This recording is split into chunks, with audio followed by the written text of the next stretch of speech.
Beaucoup d'autres députés de tous les groupes qui le rejoignent parce que quand on a des principes, si on veut être crédible, il faut les appliquer en Europe, à l'est de l'Europe, et il faut aussi les appliquer en Afrique.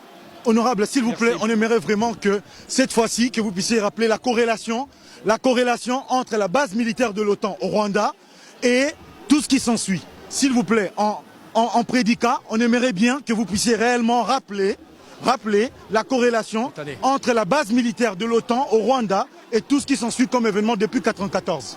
Depuis 1994, on sait très bien qu'il y a aujourd'hui une sorte de paralysie des Occidentaux. D'abord parce que Kagame a réussi à instaurer une sorte de rente mémorielle ou de complexe de culpabilité. Après, vous l'avez dit, il y a cette histoire de base de l'OTAN. Vous voyez aussi l'accord qu'ont passé les Britanniques, même s'il a été cassé pour récupérer un certain nombre de sans-papiers. Et puis il y a surtout toutes les sociétés qui achètent ces minerais. Voilà.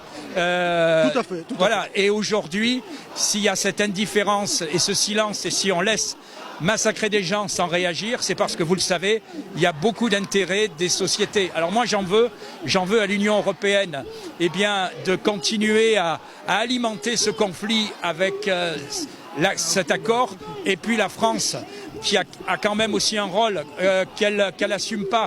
Vous êtes le premier pays francophone.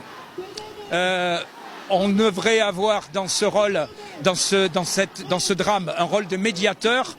J'ai envie de vous dire, on a un rôle de spectateur. On envoie notre ministre, mais pour le moment, on ne fait rien. Voilà. Si la France voulait vraiment, l'Union européenne prendrait des sanctions. Et il faut arrêter cette complaisance vis-à-vis de M. Kagame et vis-à-vis du Rwanda. Nous osons croire que la France n'est pas que le président Macron. Et donc, notre voix, si c'est porté par certains élus, eh bien, nous sommes prêts à mener ce combat ensemble.